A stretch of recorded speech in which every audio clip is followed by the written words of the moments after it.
Olá, sejam bem-vindos a mais um episódio do podcast Despertando Insights. Eu sou Roger Silva e sempre comigo estão André Merino e Cristiano Mantovanini. E o nosso convidado de hoje especial, Daniel Keller. Seja bem-vindo, Daniel. Muito obrigado, Roger, André, Cristiano, pelo convite, pela possibilidade de estar aqui com vocês e batendo um papo para a gente, quem sabe, poder despertar ou continuar despertando novos insights aí, que essa conversa possa ser multiplicada e potencializada para todas as pessoas que vão poder ser alcançadas por esse conteúdo. Bacana, o Daniel já incorporou aí o nome do Despertando Insights. Realmente o nosso objetivo é esse e com certeza a gente vai conseguir. E para que a gente realmente desperte insights nas pessoas que estão ouvindo, vamos lá conhecer quem é Daniel Keller, né? Bacana.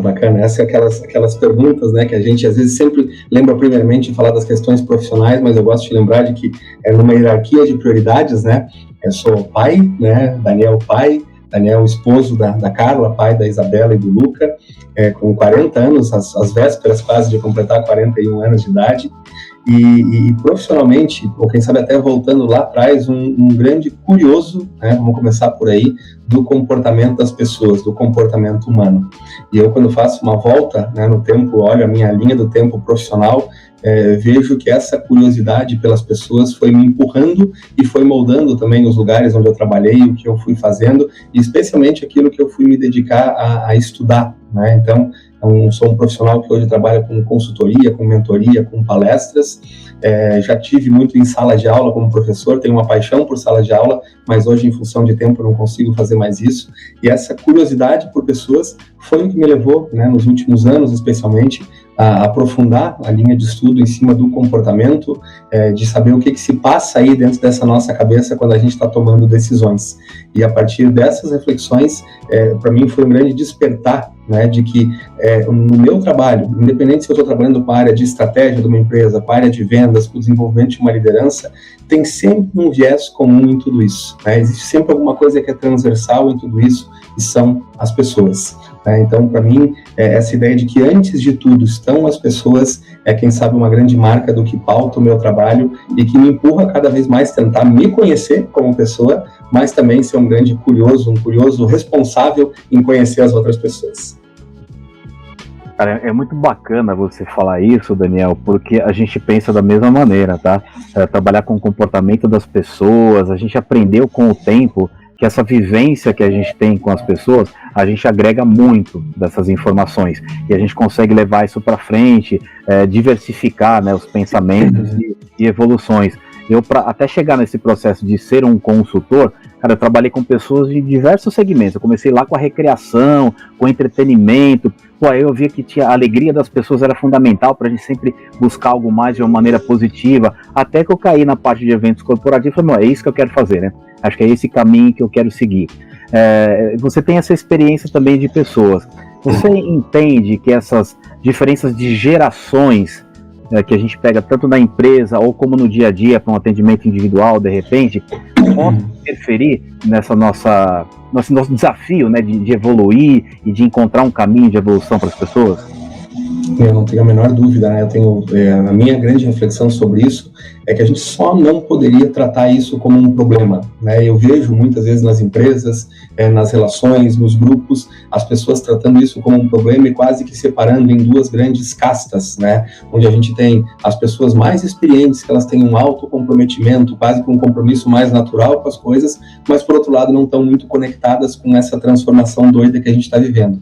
E do outro lado, a gente tem uma nova geração altamente plugada, altamente conectada, mas que aos olhos, né, da maioria das pessoas simplesmente não tem o mesmo nível de compromisso, né? Eu acho que esse retrato é muito simplista a gente analisar dessa forma. Eu acho que a gente tem sim um grande desafio, quem sabe a nossa geração, eu também gosto de falar sobre isso, nós temos, acho que um grande desafio de fazer uma ponte para aproximar essas duas gerações. Eu acho que as duas têm, ou essas gerações que estão aí, têm coisas muito positivas, mas eu acho que a gente precisa sair um pouquinho dessa polarização, né, de uns muito modernos e que querem tudo muito rápido, embora a gente saiba que isso é uma realidade, e outros que não querem que as coisas mudem. Mas tu está coberto de razão quando tu fala que isso é uma pimenta, né, nas nossas relações e no desafio das empresas, porque está num caldeirão né, esses pensamentos e essas formas de enxergar o mundo diferentes. Então, sem dúvida, essa diferença entre as gerações, eu, por mim, considero um dos grandes desafios hoje, quando a gente fala de pessoas.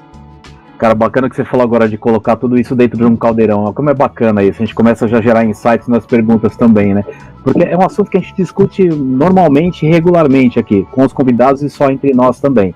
Que antigamente, o André citou esse exemplo há pouco tempo, que assim, existia uma geração, acabava aquele tempo daquela geração e aí entrava uma nova que seguia o caminho, aí mudava. Hoje a gente tem uma mistura muito grande disso. A gente tem ainda baby boomers no mercado, interagindo com essa geração mais nova, que é muito antenada com a parte de tecnologia, que só sabe fazer as coisas com o celular, né? Que só sabe pedir comida se for pelo iFood, não tem aquela experiência de viver de ir lá para a cozinha e, sei lá, criar alguma coisa diferente, né?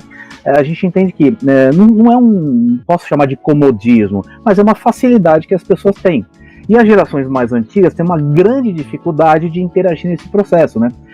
Como que é para você trabalhar com isso? O que impacta, né, no nosso trabalho isso? Aí você traz à tona um ponto, né? Eu falo que qualquer processo de transformação dentro de uma empresa, ele primeiro de tudo é um processo de transformação cultural, né? Ele não a minha grande provocação é que a gente não está participando de uma mudança onde a tecnologia é o protagonista, né? São as pessoas que são os protagonistas. A tecnologia é um meio que está escancarando, quem sabe, essas diferenças. Mas tu falou, né, desses dois extremos. A gente tem uma geração hoje ainda dentro das empresas, né, o Baby Boomer, a geração X, que eles vêm de uma escola de supervalorização do esforço. Né? O comprometimento das pessoas era medido pelo esforço delas. E a gente vem agora de uma outra geração mais recente, onde elas estão mais preocupadas com o resultado que elas geram e se elas conseguirem gerar aquele resultado com o mínimo esforço possível. Né? Então, essas duas pontas, o nosso trabalho é a gente mostrar o seguinte: dá para a gente fazer uma simbiose entre essas coisas, dá para a gente ter um aprendizado. Só que é muito engraçado, né? Para a geração já consolidada no mercado de trabalho, ainda há uma resistência muito grande de ela abrir a guarda e dizer assim, eu tenho que aprender com essa nova geração. Assim como também não é diferente da nova geração que reluta um pouquinho, né? A também diminuir um pouquinho a sua ansiedade, ou popularmente, como a gente fala, baixar um pouquinho a sua bola e dizer, tem um aprendizado de quem já passou por algumas coisas que a gente ainda não tem nem passado de idade, né? Quem dirá de experiências. Mas então isso que tu falou, assim, para mim tem dois polos, né? Tem essa geração Baby Boomer e um pedacinho da geração X que ela padeceu de falta de oportunidade. E o exemplo que tu deu, pela falta de oportunidade, tu tem que aprender a fazer tua própria comida. E agora a gente tem um outro extremo, que é uma geração que, para mim, já está padecendo pelo excesso de oportunidade. E aí ela não sabe o que ela faz, né? Quando a gente tem muita oportunidade, são muitas portas, você vai indo de um lugar para o outro, se falta um pouco de autocrítica, às vezes, para essa geração. Então, se alguma coisa não deu certo, tudo aquilo que a geração mais antiga tem de autocrítica, dizer, meu Deus, fui eu que errei. A geração mais jovem tem a tendência em achar que é alguma coisa externa, né, que é o provocador daquilo. Então, trabalhar essas duas coisas e fazer essa ponte, né, e aí volto no que a gente falava antes. Para mim, o como fazer isso? Primeira coisa, a gente tem que tirar da cabeça que isso é problema. Porque se isso a gente encarar como um problema, a gente já vem com uma carga de preconceitos, com uma série de coisas que tendem a nos afastar. Né? Eu gosto muito do conceito da comunicação positiva, da comunicação que conecta as pessoas, que a gente tem que fazer ponte entre as pessoas e não reforçar os muros que naturalmente, por a gente ter nascido em fases diferentes desse mundo doido, já nos fazem ter naturalmente diferenças. Muito bacana. Primeiramente, Daniel, seja muito bem-vindo, cara. É um prazer imenso ter você aqui com a gente. É muito bacana o rumo que esse papo está sendo levado, né? E você falou uma coisa que faz muito sentido, essa questão das gerações e eles buscarem, né, a resposta fora deles, né? Principalmente as novas gerações. Eu tenho uma filha de 11 anos, cara. E é muito comum, às vezes a gente está discutindo alguma coisa, vamos ver no Google. Então, nós, né, eu sou de uma geração, eu tenho 47 anos de idade, e eu sou de uma geração que a gente não tinha internet, então a gente tinha que bater cabeça lá nas bibliotecas e enciclopédia Barça, né? Você tem 41 anos, não sei nem se você chegou a pegar essa fase, mas era comum, cara, ter que fazer trabalho, e aí eu ia no colégio, né, e entrava na biblioteca, abria aqueles livros com uma poeira danada, e aí fazia em papel ao maço, né, aquelas folhas duplas, copiava tudo, porque também não tinha acesso a xerox como a gente tem hoje, né, e aí chegava em casa, meu pai olhava e falava assim, não tá bom, faz tudo de novo, tem que fazer tudo de novo. E aí você começa a valorizar aquilo que você faz, né? Você começa a ter algo que é uma palavra que eu gosto muito de falar, que é ter capricho, né? Ter capricho naquilo que você faz, para fazer uma vez só e fazer bem feito. Você acha que, na sua opinião, está faltando esse envolvimento no processo que nós passamos por isso, né? Eles hoje estão muito focados em resultado. Está faltando esse envolvimento no processo de, entre aspas, construção desse resultado? André, então nós compartilhamos de experiências similares, né? Porque eu também tenho uma filha de 11 anos e um filho de 5, né? E a gente vê que os modelos mentais, até entre eles, né? Que tem ali 6 anos de diferença, a gente já vê um distanciamento e realmente parece que eles já fazem parte de 2 gerações. Mas eu sim, né, respondendo a tua pergunta, eu concordo contigo que o excesso de facilidade que a gente tem hoje, eu gosto muito de uma frase que foi dita por um sujeito que foi Nobel, né? Em 1976. Agora vejam só, em 76 o sujeito fala essa frase, imagine se ele vivesse nos dias de hoje. E ele fala que o excesso de informação gera pobreza de atenção. Então eu vejo sim que a gente está vivendo um momento hoje onde o excesso de tudo vai deixando a gente pobre de atenção, inclusive pobre de envolvimento com o processo, né? Até pobre de envolvimento com o esforço. Para mim essa palavra, André e Roger, ela vem bem no meio dessa discussão que a gente está da questão das gerações, né? Uma geração um pouquinho mais para trás, geração X e Baby Boomer, um excesso de valorização do esforço. Trabalho, se você estiver trabalhando com alguma coisa e não estiver cansado, não estiver exausto, é porque está errado, isso é um extremo. E agora essa outra geração, me parece que o esforço, a geração mais nova, não é algo que gostem tanto de fazer, né? Se mira no resultado, se mira na satisfação, na realização, mas esse zelo, esse cuidado, esse carinho com o processo, e eu também volto e meio utilizo e me apoio nessa frase, né, que a gente só consegue frustração quando a gente busca as coisas muito rápido. E eu acho que é uma marca registrada dessa nova geração de querer as coisas muito rápido. E voltando no exemplo que tu usou, do zelo, da dedicação, do esmero que a gente era obrigado a ter, porque o consertar as coisas não era tão simples, né? Tu deu um exemplo de refazer todo um trabalho. Hoje em dia me parece que essa facilidade de, se não é isso, a gente refaz, ou ainda, se não é exatamente isso, são os teus olhos que estão muito críticos, porque aos meus olhos isso aqui tá bom. Então eu acho sim, que é uma das características dessa nova geração e que a gente tem que fazer um esforço para fazer um balanço de todo o esforço que a gente já teve no passado, o zelo, o compromisso, a dedicação, de também colocar para eles o quanto isso vai ser importante. Porque eu acredito que tem algumas coisas, e a gente falou sobre algumas delas aqui, que pode ter tecnologia, pode ter uma grande diferença no mundo que a gente está vivendo, mas eu acho que tem algumas coisas que são premissas, de novo, do ser humano. Então eu acredito muito nesse zelo, nesse carinho, nesse esforço no fazer as coisas. Não, e é muito legal, né, porque a gente que trabalha em várias empresas, está sempre nas empresas, e eu também passei quase 15 anos numa única empresa, vi várias fases da empresa, e é muito bacana que a gente, quando começou a nossa carreira lá, a gente imaginava, né, quais os passos para a gente dar degrau por degrau até chegar naquele cargo, ou naquele momento, naquela situação que a gente almejava chegar. E hoje você chega para os jovens e fala assim, qual que é o teu plano de carreira? Olha, eu quero ser diretor, quero ser CEO de uma empresa, né? E tem um exemplo que eu gosto muito de usar, que a gente teve a oportunidade de fazer mentoria com algumas pessoas que estavam participando de processos de trainee, né, para ajudá-los. E uma moça, a primeira pergunta que eu fiz para ela no primeiro encontro foi qual é o teu objetivo profissional? Né? Ela, eu quero ser diretora. Aí eu peguei e falei para ela assim, tá bom, eu tenho uma empresa, tô te contratando agora, você é minha diretora. E agora? E aí ela não soube me responder, não soube me responder o que fazer. E aí eles estão mais preocupados, né, com o resultado, o ponto que eles vão atingir, do que o que eles vão fazer por estarem nessa situação, né? E aí o que eu falei para ela foi assim, a questão não é você ser diretora, qual é a transformação que você vai fazer para as pessoas ao seu redor sendo diretora. Como é que você vê essa questão das pessoas quererem almejar um ponto sem antes entender qual é o degrau por degrau que ele vai ter que subir e criar essa sustentação? Perfeito. O teu exemplo, né, dessa pessoa que tu teve a oportunidade de mentorar, para mim ele é o que a gente chama de exemplo de apostila, né? Porque tá cheio aí. A pessoa vislumbra alguma coisa lá, e aí uma outra palavra que eu também me apoio e gosto muito dela é a coerência. Né? Tu quer ser uma diretora, tu ambiciona isso aqui, só que aí vem a história que a gente falava anteriormente, né? Existe um esforço proporcional ao tamanho da sua ambição.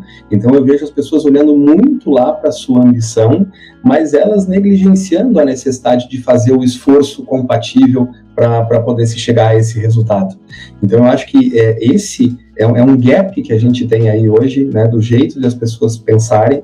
Recentemente, agora, mais uma dessas pesquisas que nos impactam, né, mostrou que uma grande dificuldade dessa nova geração, que está aí na faixa dos 30, 35 anos, eles estão deixando de crescer profissionalmente por não quererem assumir cargos de liderança. E aí parece que a gente diz assim, pô, mas tu não ambicionava isso. Só que quando chega no momento que a pessoa se depara, que ela diz assim, bom, então se você é CEO, se você é diretora, como você sempre quis, agora tu tem um nível de responsabilidade sobre as pessoas. E eu vi recentemente de uma pessoa, num processo também de mentoria, que ela passava justamente por essa dissonância. Tudo que ela sempre quis profissionalmente se apresentou para ela. Só que a carga de responsabilidade, mas ela falou uma expressão que para mim foi bastante emblemática, ela disse assim, não é a responsabilidade sobre as pessoas, é que agora eu estou vendo que eu sou obrigada a mudar o meu jeito para lidar com essas pessoas. Então ela se deparou com uma situação que ela imaginava que ela, como liderança, as pessoas teriam que se adaptar ao jeito dela. E ela descobriu de uma forma bastante dolorida, por bastante entraves, né, e bastante traumas ali na relação com as pessoas, que ela teria que mudar o jeito dela. Era uma daquelas pessoas que diziam, não, todo mundo pensa como eu penso, todo mundo tem que agir como eu ajo. E a hora que ela chegou num cargo desse por uma série de méritos dela, mas ela descobriu que ela tem uma dificuldade grande a ponto de ela dizer o seguinte, se eu tiver que mudar o meu jeito para me adaptar às pessoas, para conseguir o melhor delas, eu prefiro não ser líder, eu prefiro retroagir na minha carreira. Então, esse balanço e essa coerência entre o que as pessoas almejam, porque não existe em lugar nenhum, vocês estão aí no mercado também o tempo todo, essa ideia de você ter um cargo de alta responsabilidade, com status, com remuneração, à altura de tudo isso, mas você não ter que passar por um processo de esforço, né, e às vezes até de sacrifício, faz parte, né? Eu acho que a gente está vivendo um momento que para mim é meio nebuloso. Eu acho que os próximos anos vão clarear um pouquinho sobre isso, de que as pessoas não querem, elas estão pouquíssimo suscetíveis à frustração no trabalho. Elas ambicionam o trabalho como fonte de realização, de felicidade. Eu acho que a própria pandemia trouxe muito isso com a ideia, né, para mim, às vezes até a utopia do negócio do que o home office, estando em home office você tem uma série de outras facilidades, só que não é bem assim, né? O trabalho, como qualquer outra coisa na vida, vai trazer um monte de frustração, vai ter dia que vai testar o nosso propósito para ver se é isso mesmo que a gente quer, e eu acho que as pessoas elas estão querendo muita facilidade e muita comodidade, e isso a gente não vai conseguir ter a sustentabilidade que tu falou, até pode ter um lampejo de crescimento, mas não se sustenta se não tiver esse esforço. Não, exatamente isso, cara. E eu tô adorando a linha, né, como eu falei anteriormente, o rumo que o papo tá tomando, mas eu quero colocar um ingredientezinho, tá? Eu sei que você é especialista em neurociência, né, e para aqueles que estão nos ouvindo, eu gostaria de te pedir, por gentileza, de explicar o que é neurociência, por favor. Perfeito, esse é um dos ingredientes que também entrou na minha vida nos últimos anos, né, com uma primeira especialização em neuromarketing, uma pós-graduação, olhando muito, né, sobre o comportamento do cliente, do consumidor, e depois uma especialização em neurociência e educação, mais com esse viés de como é que a gente aprende ou por que a gente não aprende. E o que é a neurociência, né? Sempre que a gente ouvir a expressão neuro na frente de qualquer coisa, vai dizer respeito ao mecanismo aí que está acima dos nossos pescoços, né? O nosso cérebro, que se conecta com todo o nosso outro sistema nervoso, né? O nosso sistema nervoso periférico, que é o que dá vazão para todas as nossas ações e as nossas reações. Então, quando a gente fala em neuromarketing, neuroeconomia, né, que é uma ciência já também, quando a gente fala em neuroeducação, a gente fala do estudo e da compreensão de como o nosso mecanismo cerebral funciona perante essas facetas, né? Quando a gente fala de neurobusiness, é tudo que já existe de estudo relacionado ao cérebro conectado a negócios. Não importa se a gente está falando de liderança, de marketing, de comunicação, de negociação. Então, é realmente uma área que se fez presente e se faz presente na minha vida, e pelo menos nos últimos 5, 6 anos de forma mais intensa. Foi uma pequena aula aqui, bem resumida, né? E agora eu vou fazer uma propaganda. Quem não conseguiu ver a palestra do Daniel lá no Conex, ó, dançou, cara, viu? Porque foi uma palestra sensacional, onde ele aprofundou muitos pontos em relação a isso. Mas quem não teve a oportunidade de ver a palestra, entra lá no Instagram do Clube de Marketing, porque tem uma live ali com a entrevista com o Daniel Keller, que ele aprofundou muitos pontos desses também, e acho que isso instiga, não só a gente que está acostumado a trabalhar com pessoas e analisar o desenvolvimento comportamental, né, de pessoas e de gerações, que a gente está falando muito disso, mas também propicia, acho que a iniciativa de alguém querer estudar mais sobre isso, né? Na tua palestra você falou deu muitos exemplos, né, sobre essa mistura da neurociência com o neuromarketing. Você consegue aprofundar um pouquinho mais, ou de repente citar alguns exemplos que você falou na palestra, para as pessoas realmente poderem enxergar isso de uma maneira mais fácil, ou sei lá, uma interpretação diferente daquilo que a gente está acostumado a ver? Perfeito, né? Eu gosto de...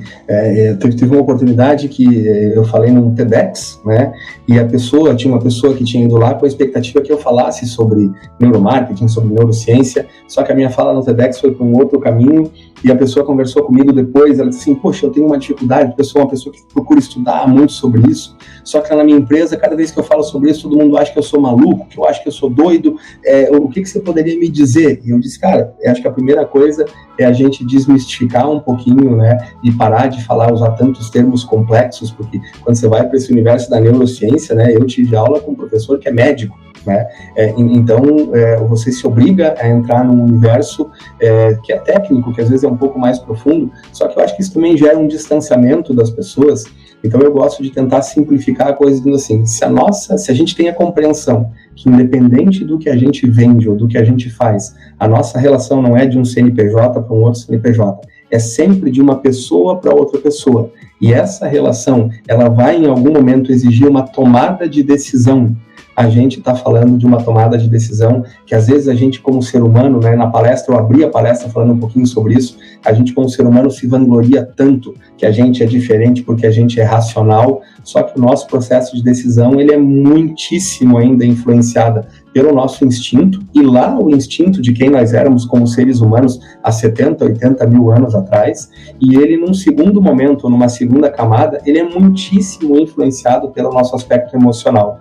Então, se eu estou falando de instinto e de emoção, e só num terceiro patamar, numa terceira prateleira, a razão, eu poderia dizer, ou reafirmar aquilo que alguns estudos já falaram, que boa parte da nossa decisão ou é pelo impulso do instinto ou é pelo impulso da emoção. Ou seja, quando a gente fala em emoção, parece que a gente também vai para aquelas duas pontas, ou a pessoa muito alegre ou a pessoa muito triste, e a gente conhece pouco a respeito do nosso mecanismo de funcionamento do nosso cérebro, do nosso corpo. Nosso corpo basicamente funciona por interpretação de impulso elétrico e transforma isso em reação química dentro do nosso corpo. E essas reações químicas é que tem um poder, uma potência, ou para gerar um mecanismo excitatório no nosso cérebro, dizer, vai lá e faz alguma coisa, ou um mecanismo inibitório. E isso acontece em todas as situações, inclusive tirando fora as relações de consumo. André falava antes, né, das nossas relações no cotidiano de trabalho nas empresas.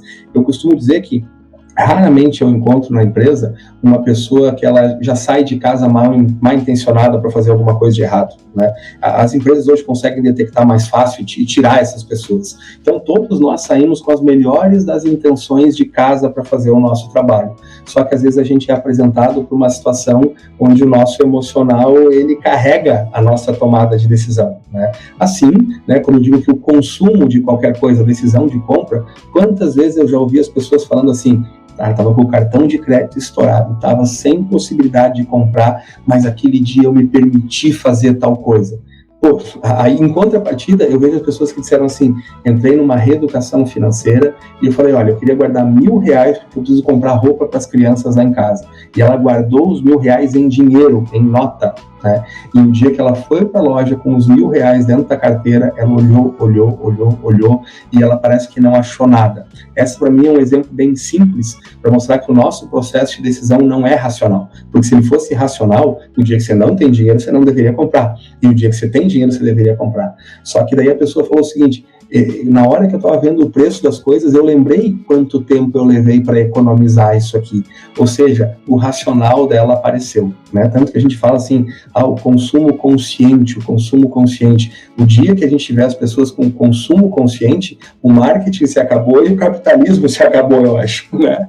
Porque realmente muito desse mercado ele é movido por essa inconsciência, né, do nosso anseio emocional de gerar um prazer, né, porque o nosso cérebro, essa é uma premissa bem grande para quando a gente fala de neuro, qualquer coisa, nosso cérebro tem alguns mecanismos que são premissa, né, nosso cérebro está sempre buscando tentar aumentar a nossa sensação de prazer e reduzir a possibilidade de a gente ter dor. Em tudo, nas nossas relações, por isso que a gente normalmente só se aproxima de pessoas que são parecidas da gente, por isso que a gente quer consumir algumas coisas, por isso que a gente fica com inveja quando vê na rede social alguém fazendo alguma coisa e a gente não está fazendo aquilo.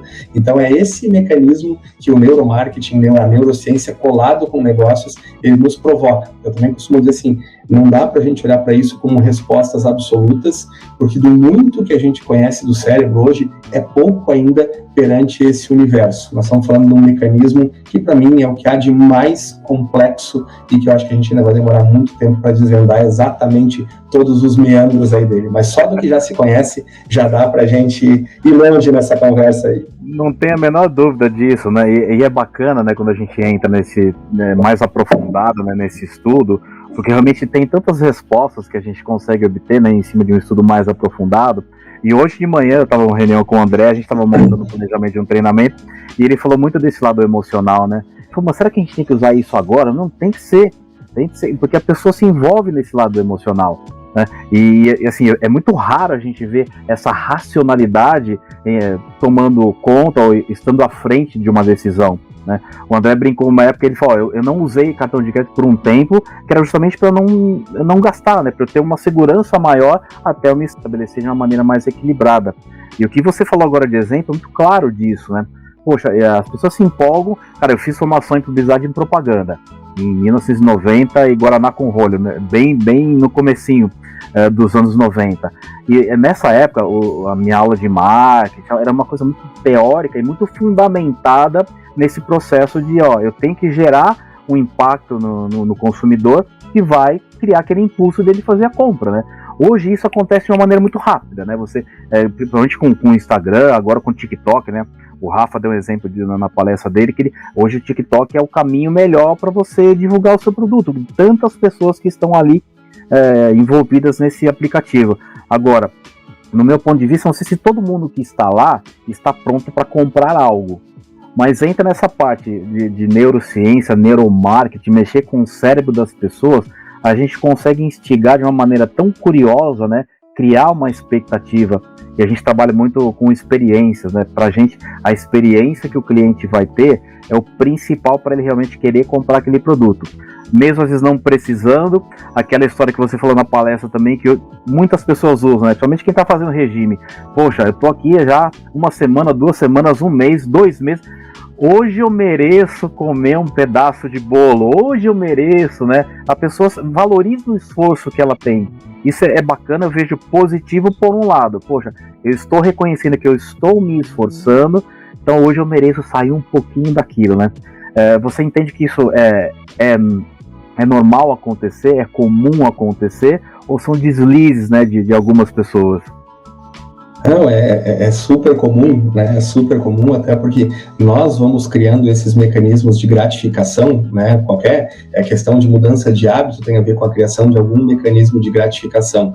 É claro que às vezes a gente leva isso, a gente se autoludibria, né? Porque com a alimentação que eu estava falando, o cara chega no final do dia e diz, cara, meu dia foi uma bomba hoje, eu mereço pelo menos que uma comida boa eu tenha, porque o meu dia foi uma porcaria. Daí o dia dele é fantástico, ele diz, pô, mas hoje eu mereço, preciso comemorar, né, por esse dia fantástico que a gente teve. Então a gente vai também ficando hábil, né, em utilizar esses artifícios, e às vezes a gente não consegue mudar alguns comportamentos e algumas questões que seriam importantes a gente revisitar, né, no nosso comportamento. Mas não tenho a menor dúvida, né, que são situações que na maioria das vezes a gente acaba agindo pelo que a gente chama do impulso, né? E o marketing, como tu falou, desde a escola lá que tu fez, a academia, da publicidade, da propaganda, ele vem para agir, né? Por mais que não se tenha um conhecimento às vezes aprofundado sobre o que está por trás do mecanismo de tomada de decisão, mas sempre que demorar muito, né, para o consumidor tomar uma decisão, a chance de ele racionalizar é maior. E em racionalizando, ele vai começar a puxar alguns elementos que podem fazê-lo frear no seu processo de tomada de decisão. E, Roger, só falando um pouquinho, tu mencionavas também da TikTok, das redes sociais, eu acho que o TikTok, ele tem uma característica um pouquinho diferente, eu acho que é aí que está a grande mágica dele, do poder que exerce sobre o nosso cérebro.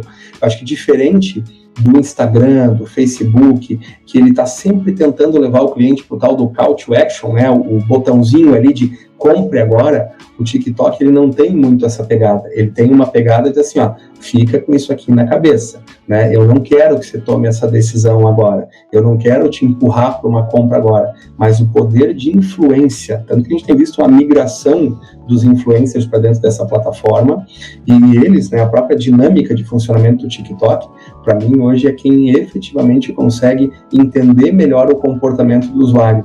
Tem alguns estudos que já mostram que quando a gente está dando like lá no Instagram, no Facebook, muitos daqueles likes, eles não traduzem realmente a nossa emoção, o nosso sentimento. Eu estou dando um like ali para parecer que eu sou importante, para fazer uma reciprocidade com alguém que eu gostaria que também tivesse essa mesma reciprocidade comigo. Agora o TikTok, ele está analisando o nosso comportamento efetivo, independente de like ou não. Ele sabe que a gente está passando mais tempo num determinado tipo de vídeo, ele sabe que um determinado conteúdo a gente passa por cima direto e ele vai selecionando. Semana passada eu fiz uma palestra e falava um pouquinho sobre isso também, o cuidado que a gente tem que ter de trazer o nosso nível de consciência, porque sem perceber, TikTok e outras redes sociais vão moldando a gente dentro de uma bolha, né, onde a gente só é exposto para aquelas coisas que a gente concorda, que a gente gosta, que fazem parte do nosso universo. Só que isso é muito perigoso e cada vez a gente vai ficando mais egocêntrico, né? A gente vai ficar achando que o mundo é aquilo que está sob a nossa perspectiva. Até porque no nosso micro-universo das redes sociais é aquele mundinho que a gente está convivendo. Tá? Então, para mim, isso é uma bomba relógio. E onde é que isso vai estourar para mim? Estoura essas relações cotidianas, a hora que a gente descobre que nós temos opiniões partidárias, políticas diferentes, que a gente tem crenças diferentes, e aí eu acho que a intolerância às vezes pode crescer, de tanto que a gente está acostumado a viver nesses micromundos e nessas bolhas aí que as redes sociais estão nos colocando. Pois é, esse é um grande desafio, né? Eu esqueci de comentar na hora que eu coloquei minha outra pergunta, justamente dessa fase, né? Eu gosto muito de brincar, tá? O nosso equilíbrio do lado negro da força com as coisas boas e a gente deixa escapar entre os dedos. Ah, se tá chovendo, se alguém te fechou, você não tá num dia bom, brigou com a esposa, o marido, teu filho tá doente, você carrega aquela energia, que é uma energia tóxica, né?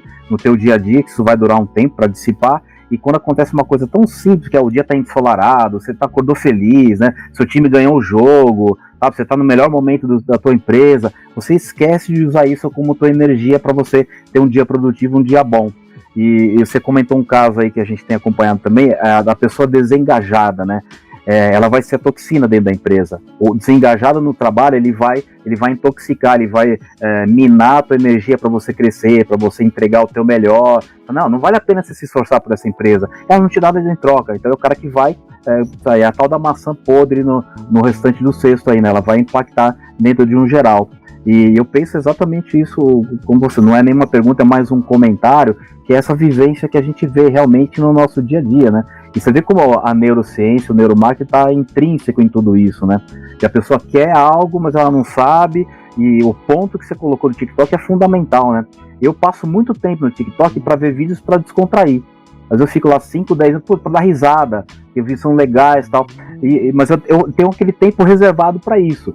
E realmente no Instagram o que você vê é o tal do algoritmo, né? Você entrou em algo e você clicou ali para saber mais informação, vai começar a chover um monte de coisas daquele tipo e chega uma hora que ele te enche o saco. Não aguento mais ver essas propagandas de algo que eu cliquei uma vez para ver o que era e sabe, agora tem que ficar vendo um monte de outras coisas. E é bem isso aí, esse gancho que você pegou realmente é perfeito. O TikTok, ele não tá lá para te fazer clicar, né? Ele tá lá para te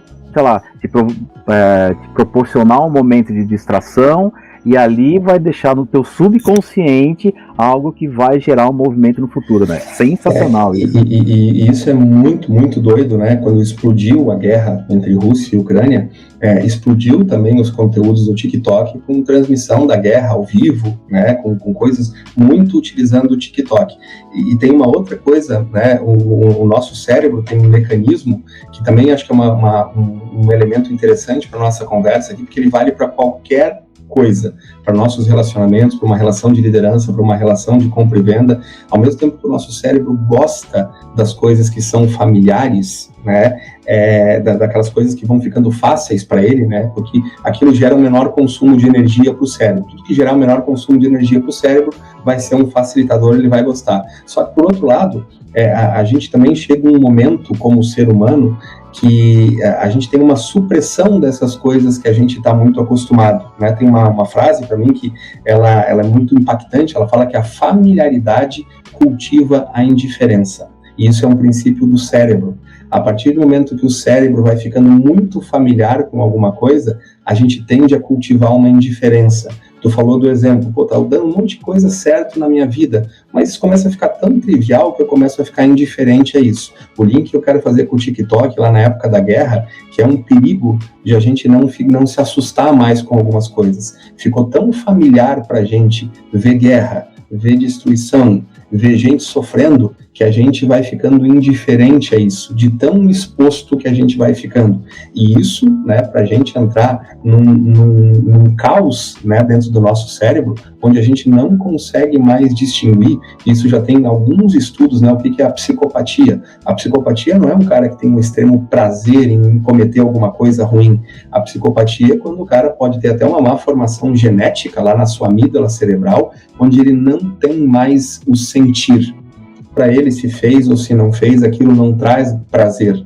Não traz prazer, como não traz susto mais, não traz medo, né? Então, a alta exposição que a gente está tendo nas redes sociais a tudo, vai deixando a gente quase que meio anestesiado. Tanto que para a gente se chocar com alguma coisa hoje, tem que ser alguma coisa pesada. Então, isso para mim é um perigo, né, sobre a nossa sensibilidade enquanto seres humanos, né? Por isso que eu acho que é importante a gente sair um pouco dessas bolhas. Eu faço, Roger, a mesma coisa que tu faz. Muitas vezes vou pro TikTok para dar risada, para desopilar um pouquinho, né? Mas a gente tem que lembrar que as nossas relações vão continuar sendo pessoais. Esses dias, alguém me fez uma pergunta num evento, acabou o evento, acabou a palestra, naquele calor do negócio, e vocês sabem, né, quando a gente está no palco, ainda não desceu do palco, está naquele calor, a gente também está no nosso estado emocional, lá no pico do estado emocional, e a pessoa fez uma pergunta assim, qual que é a sua opinião sobre o metaverso? E depois que eu dei a resposta, se eu pudesse ter voltado e editado a resposta, né, porque eu acho que ela não soou muito bem naquele momento, mas depois foi, né? Qual que é a sua opinião sobre o metaverso? Eu disse, olha, gente, sinceramente, a minha opinião sobre o metaverso é assim, nós estamos com uma extrema dificuldade em gerenciar a nossa vida real, e nós estamos querendo criar uma outra vida paralela. Então, para mim, o metaverso vai se transformar num grande hospício da gente fugir das nossas incapacidades de lidar com a nossa vida real. Só que com o que se promete que ele vai ser, ele vai trazer os mesmos desafios ou muito similares ao da nossa vida real. Então, eu acho que, de novo, o excesso de coisas está nos consumindo e a gente está deixando para trás coisas muito simples, como olhar para a nossa saúde, olhar para as nossas conquistas, olhar para as coisas que a gente tem, né? Eu falava nesse mesmo evento, eu falei que a gente passa muito tempo reclamando do que não tem e usufrui muito pouco daquilo que a gente já tem, ou sequer reconhece aquelas coisas que a gente já tem. Então, eu acho que aí nós estamos falando assim dos desafios de viver nesse mundo que a gente está vivendo, onde nos apresenta um banquete de tudo a todo tempo, né? Como é que a gente seleciona essas coisas, não para ficar desconectado, porque a gente não pode, né? Nossos trabalhos, nossas profissões, eu sempre falo assim, eu não penso muito em aposentadoria, porque o meu trabalho, ele me dá uma possibilidade de quanto mais experiência eu tiver, mais valor o meu trabalho pode ter, desde que eu fique conectado com esse mundo doido que está, senão a gente vai ficar para trás, a gente vai ficar saudosista, lembrando das coisas como eram antigamente. Mas eu acho que a gente tem um desafio muito grande de buscar um equilíbrio entre essa novidade, mas sem descolar de algumas coisas que são essência, porque se a gente descolar dessa essência, eu acho que a gente entra em colapso como sociedade. Se é que às vezes a gente já não está vivendo um pouquinho desse processo. Cara, muito bom, muito legal. Eu quero aqui puxar um assunto que você falou anteriormente, quando você falou da compra, né, movida pela razão e pela emoção, né, o consumidor. Nos meus treinamentos, eu lido muito com a experiência do cliente, atendimento ao cliente, eu falo muito da questão, o cliente, quando ele vai na sua empresa, ele tem uma necessidade, um desejo.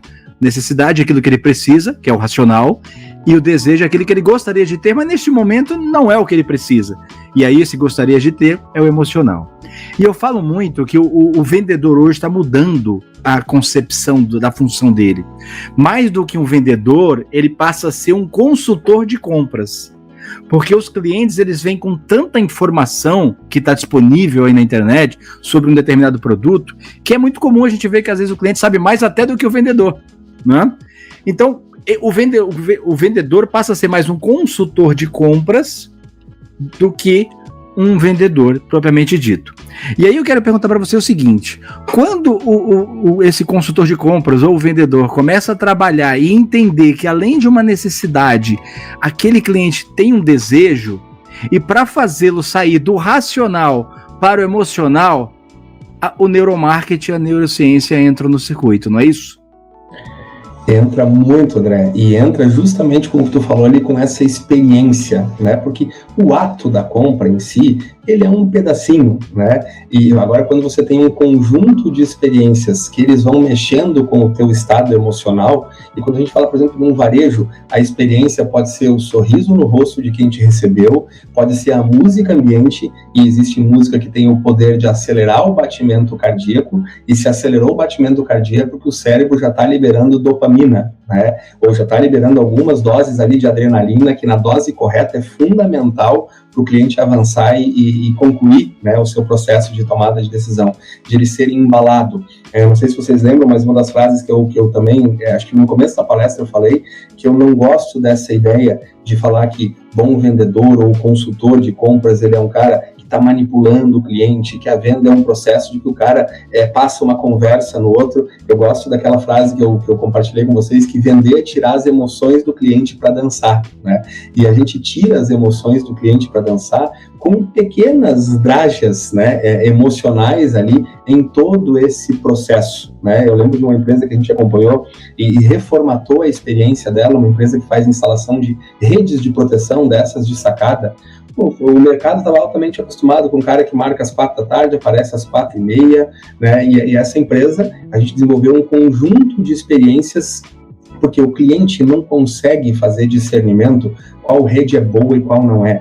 Ninguém compra uma rede de proteção porque você acredita que uma rede é mais forte que a outra, né? Nós não temos, a maioria de nós não tem condição técnica para avaliar isso. Então lá, qual que era a grande diferença deles? Poxa, chegava meia hora antes da visita marcada, o André recebia um WhatsApp dizendo o seguinte: nosso colaborador fulano de tal, com a foto do sujeito, e ali começava uma experiência. Se a gente conectar isso com o cérebro, isso começa a te tranquilizar e dizer o seguinte: poxa, não é um doido qualquer que vai aparecer aqui, né?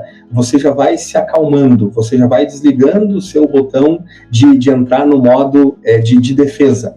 Aí chega o cara na sua casa, aperta o interfone, ele diz: eu sou o fulano. Chega na sua casa um sujeito bem apresentado, com um crachá dele, o crachá dele é a mesma foto que foi mandada pelo WhatsApp, e ele é um crachá diferente, que hoje já tem muitas empresas adotando, que o sujeito tem um sorriso, o crachá ele está sorrindo. não é o crachazinho foto 3x4, né?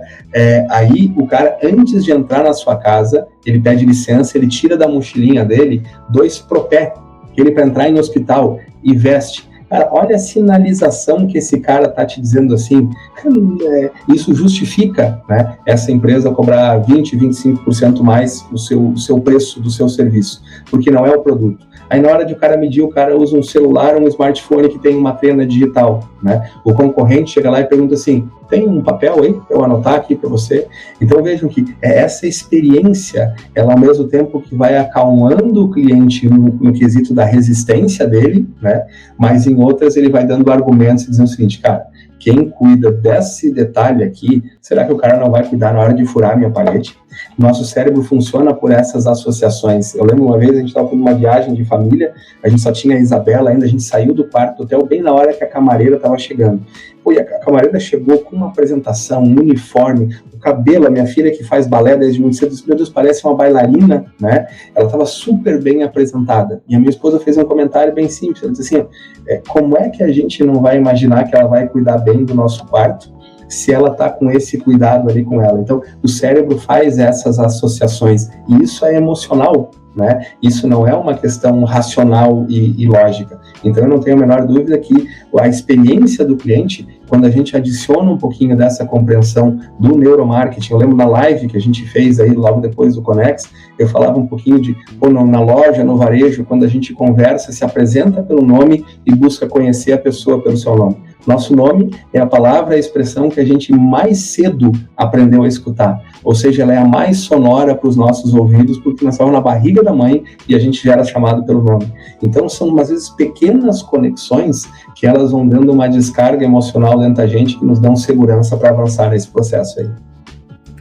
Cara, muito legal. E é uma coisa que eu falo, tem uma frase, cara, de um cara, eu nunca lembro o nome dele, porque não é fácil o nome dele, né? Mas só para deixar claro que não é minha frase, né? A frase é até bem conhecida, fala assim, as pessoas vão esquecer do que você falou, mas jamais esquecerão de como você as fez sentir. Que é a experiência, cara, é experiência, né? E a questão da experiência, as pessoas pagam mais caro, mas elas pagam porque querem vivenciar aquilo novamente. A gente trabalha muito com a questão da metodologia Disney, cara.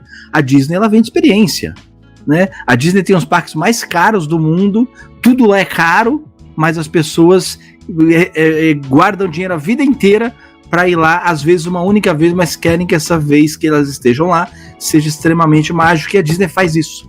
E é uma coisa que eu falo muito na minha palestra lá no Conex, também eu falei, as empresas precisam fazer as pessoas saírem de lá com histórias para contar, que é essa história que você acabou de contar agora do rapaz da rede, né? Então, você acha que o cliente que recebeu essa pessoa, ele não vai indicar? Claro que vai, que é o marketing da experiência, né? Porque rede, todo mundo vende, né? Qualquer outro produto tá cheio aí.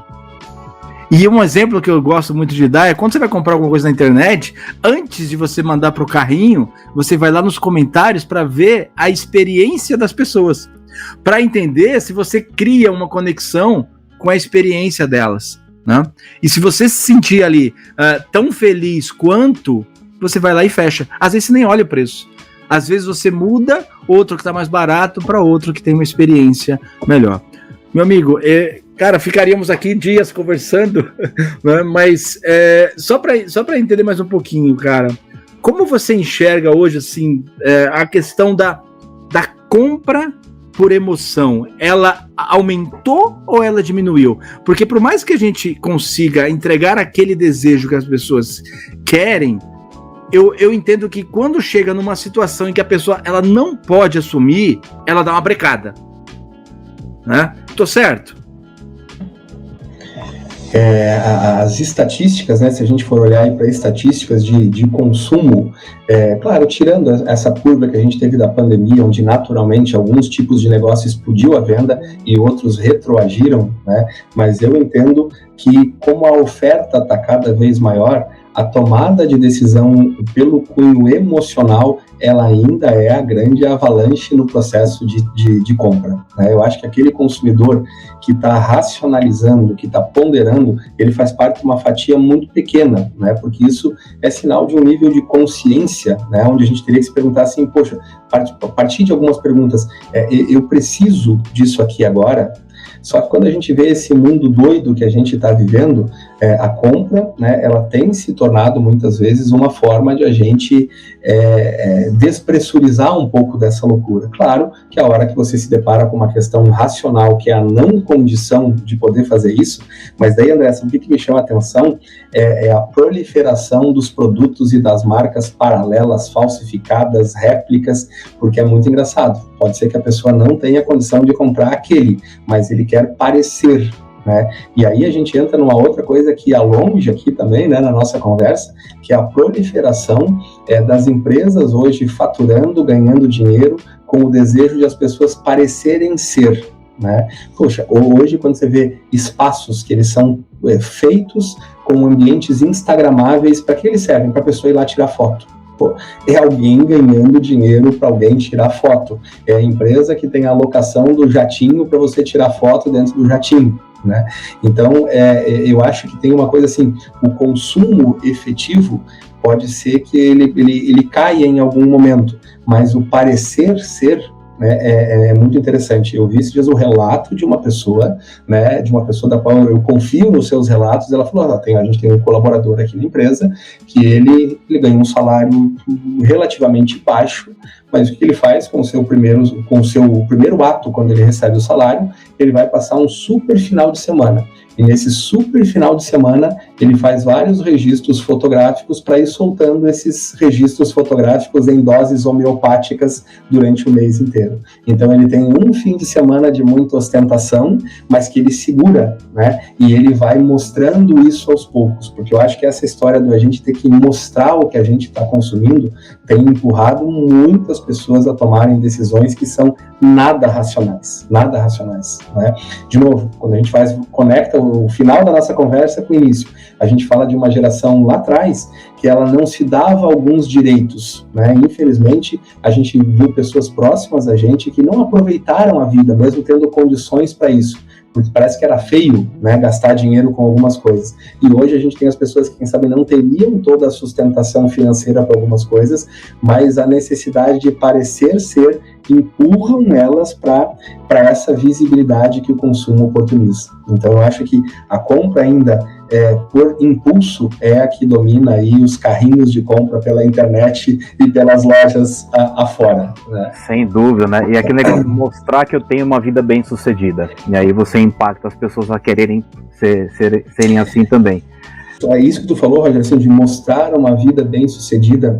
Para mim, isso é uma faceta, de novo, do nosso comportamento cerebral, porque da mesma forma que o nosso cérebro ele é setado, ele é presetado quando a gente nasce, ele tem uma missão: se mantenha vivo. Só que a gente olha para essa outra faceta, que é o manter-se vivo socialmente. Né? O que é manter-se vivo socialmente? É mostrar que você faz parte desse mundo, é mostrar que você faz parte de uma tribo, de um grupo, e por conta disso, a gente acaba às vezes fazendo coisas que a gente racionalmente não deveria estar fazendo para se mostrar bem sucedido, né? Pois é, né? E aí, quando você fala de experiências também, o próprio Conex colocou, né, o 360, é uma atividade totalmente instagramável, né? Para você vivenciar, você colocar um story, você girando ali no 360, e tem empresas que fornecem isso para eventos. Já fiz outros eventos que tinha esse mesmo mecanismo aí da pessoa ir lá e fazer um momento, um videozinho curto dele girando 360 graus, cara. Isso tá na moda, né? Realmente as pessoas estão ganhando dinheiro com isso, né? E isso, Roger, vou voltar, André, até fazer uma ressalva ali na questão que tu trouxe antes. Eu acho que o que sim a gente pode constatar que existe uma redução até de consumo são naqueles bens que para a nossa geração ou para a geração para trás eram grandes ícones: a casa própria, o carro, né? Eu acho que esses bens duráveis, o consumo dele está ficando cada vez mais racional. Aí volto, né, no link que a gente fez antes. Agora, o que diz respeito ao que gera experiência, as pessoas estão gastando muito dinheiro. Então, se puder escolher hoje, nessa geração que a gente tem aí, chegando ou já consolidada como consumidor no mercado, é muito mais gastando dinheiro com experiência do que propriamente com aquelas coisas que vão perdurar, né? Até porque o nosso cérebro também tem uma dificuldade com a recompensa de longo prazo. Então, se dizer, invista nisso aqui agora, porque lá na frente você vai ter uma certa segurança. Que lá na frente o nosso cérebro está dizendo, a vida é agora, e agora tem uma puta de uma experiência se apresentando para mim aqui, e lá vou eu gastar meu dinheiro com isso. Sem sombra de dúvidas. Eu tinha comentado com o André que ia ser pouco, né? Um dia de encontro contigo ia ser pouco. A gente tem que marcar outras, porque a gente tem muito assunto para conversar. Quando você falou do nome, cara, é uma coisa que eu adoro fazer. A gente esteve visitando uma empresa e a pessoa que fez o cadastro da gente lá, eu vi o nome dela no crachá, ela fez o crachá, a gente entrou, visitamos, reunião, na hora de ir embora, eu falei tchau para ela chamando pelo nome. E ela, sabe, abriu um sorriso, ou seja, eu me senti importante porque um visitante veio aqui e me chamou pelo nome. E eu gosto de chamar a pessoa pelo nome em qualquer lugar que eu vou. Qualquer lugar que seja, eu vou, a primeira coisa, perguntar o nome dele e tratar pelo nome. Então, assim, eu sei que a gente tem aí muitas outras oportunidades de contar contigo aqui. Veio no nosso podcast, já virou mais do que amigo. E a gente tem um projeto aí bem bacana de trabalhar com pessoas e você... tá muito, sabe, você tem muita experiência nisso, a expertise nisso é fundamental para as pessoas realmente terem um sucesso na vida aqui. E infelizmente a gente vai acabar hoje, tá? Hoje esse capítulo, esse episódio tá se encerrando, mas a gente vai conversar contigo sim mais para frente, vamos conversar de novo aí porque tem mais coisa para a gente desenvolver. Então, para finalizar, eu queria que você deixasse aí sua mensagem, seu recado, sua frase, o que você quiser dizer aí para quem está ouvindo a gente. E também divulgasse todos os contatos do Daniel Keller, que você queira divulgar para contratar o Daniel, para aprofundar essa conversa de neurociência, que é realmente, nossa, é uma tentação você falar sobre isso, ou para divulgar suas palestras, seus projetos, a sua empresa, a sua consultoria. Por favor, fique à vontade aí e divida com a gente seus contatos. Perfeito. Primeiro, grande prazer, né? A gente estava falando antes que a possibilidade de a gente se conhecer presencialmente num evento e num curto espaço de tempo, a gente já está aqui mantendo, cultivando essa conexão. Eu acho que é motivo de alegria para mim, assim como vocês já mencionaram que é para vocês também. Espero que possa retornar aqui e a gente estender esse papo, até afunilar o papo, porque quando a gente começa a falar disso, a gente chega à conclusão de que tudo, né, a gente tem nas pessoas. Então, para mim, eu acho que essa é a grande mensagem que eu queria deixar para todo mundo.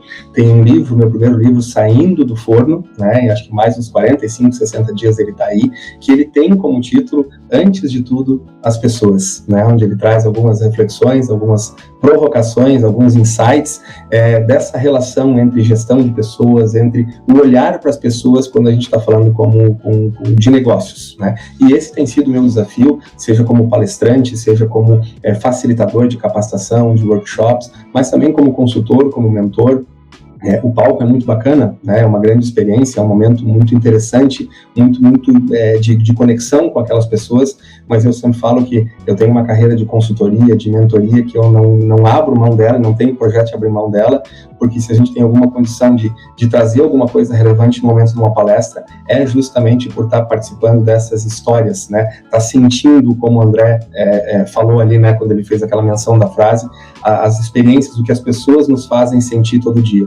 E eu me considero um grande privilegiado pelo trabalho que eu tenho, porque todo dia as pessoas me empurram a eu aprender mais, a eu me desenvolver mais, a eu entrar em universos que, quem sabe, eu não teria disciplina para dizer, não, hoje eu vou levantar de manhã, estudar e conhecer sobre isso aqui. Então, sou muito grato, né, ao trabalho que eu tenho, me sinto privilegiado com isso. E vou deixar, né, 2 canais de contato aqui, o meu endereço de Instagram, que é o @danielkeller.dk, até porque dali consegue chegar em todos os outros contatos, né? E também vou deixar o meu endereço de e-mail, que é o daniel@ceteg, que é CETEG, que é uma forma de a gente também estar em contato, de conhecer um pouquinho mais de todo o portfólio de soluções que a gente trabalha, que a nossa empresa trabalha. Nós somos em 3 sócios, né, cada um trabalhando com uma vertente na área de gestão, e eu trabalho mais diretamente com toda a parte de desenvolvimento de pessoas, de lideranças e de times, trabalho mais focado na parte de planejamento, gestão estratégica e estruturação de áreas comerciais, né? E aí, onde é que se encaixa neuromarketing? Encaixa em tudo. Onde é que se encaixa neuroliderança? Em tudo. Porque em todos esses momentos ali estão, antes de tudo, as pessoas. Joia? Muito bacana, Daniel. Você não conseguiu anotar aí o nome dele, gente? A gente está colocando no folder aí que tem de divulgação no Spotify. Tem o nome dele, todos os contatos, um pouquinho da história dele aí. Eu tenho certeza que você vai aprofundar o contato com ele aí. Agradeço ao Daniel Keller pela sua participação no podcast Despertando Insights. E para quem nos ouve e ainda não nos acompanha, peço que sigam o podcast Despertando Insights e o Despertar da Excelência nas redes sociais. Despertando a excelência que há em você. Até a próxima!